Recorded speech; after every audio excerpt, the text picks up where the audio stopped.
அனைவருக்கும் வணக்கம்.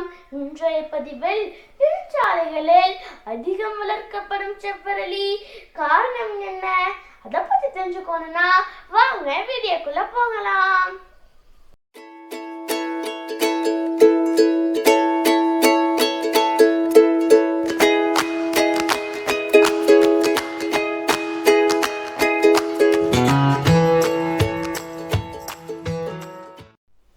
செவ்வரளி செடி அரளி குடும்பத்தை சார்ந்தது.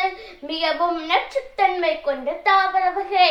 அதிக நச்சுத்தன்மை கொண்ட தாவரங்கள் சிலவற்றை நாம் ஒதுக்கித்தான் வந்திருக்கிறோம். ஆனால் செவ்வரளி என்ற விஷத்தன்மை கொண்ட செடியை நாம் அப்படி ஒதுக்குவதில்லை. காரணம் அவற்றின் பயன்கள்தான். செவ்வரளி நிலைகள், தண்டுகள் என பல பாகங்கள் விஷத்தன்மை கொண்டதாக இருந்தாலும் மலர்கள் மருத்துவ குணம் கொண்டவை. ஏன் அதிக விஷத்தன்மை கொண்ட செடிகளை நெடுஞ்சாலைகளில் அதிகமாக வைத்திருக்கிறார்கள் என்பது நம்மில் பெரும்பாலானோருக்கு அதிகமாக தெரிந்திருப்பதில்லை. நெடுஞ்சாலைகளில் பல வண்ண செடிகள் வைக்கப்பட்டாலும் அவற்றில் செவ்வரளி பூக்கும் காலத்தில் வண்ணமயமாக கண்களுக்கு குளிர்ச்சியாக காட்சியளிக்கும். நெடுஞ்சாலைகளில் ஆயிரக்கணக்கில் வாகனங்கள் வந்து செல்கின்றன. அந்த வாகனங்களில் இருந்து வெளிவரும் புகைகளில் கார்பன் நச்சுக்கள் அதிகமாக இருக்கும்.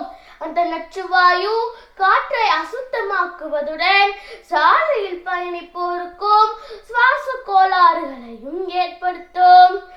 அதனால் தான் செவ்வரளி நிலைகள் பச்சை நிறத்திலிருந்து கொஞ்சம் கருப்பு நிறமாகவும் மாறியிருக்கும்.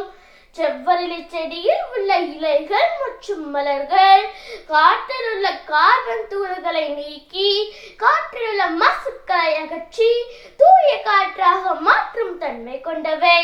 இதனால் நெடுஞ்சாலைகளில் பயணிக்கும் போது தூய்மையான காற்றை சுவாசிக்க முடியும். அதனால் தான் நெடுஞ்சாலைகளின் நடுவே உள்ள தடுப்புகளில் இந்த செவ்வரளி செடி அதிகமான அளவில் வளர்க்கப்பட்டு வருகின்றன. மேலும் இவை வறட்சியையும் மண் அரிப்பையும் தாங்கும் தன்மை கொண்டவை. மேலும் வாகனங்கள் தொடும் விரற்றலையும் குறைத்து சத்தத்தை குறைக்கும் ஆற்றல் படைத்தவை.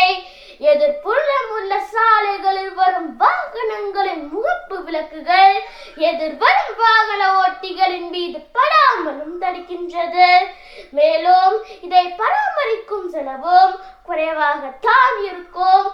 விலங்குகள் இயற்கையாகவே இந்த தாவரங்களை உண்ணாது என்பது இயற்கையின் விதி. அழகோடு சேர்த்து அதிக பயன்களும் இருப்பதால் தான் நெடுஞ்சாலைகளில் இவ்வரளி செடிகளுக்கு தனி இடம் உள்ளது என்று கூறி விடைபெறுகிறேன். நன்றி, வணக்கம்.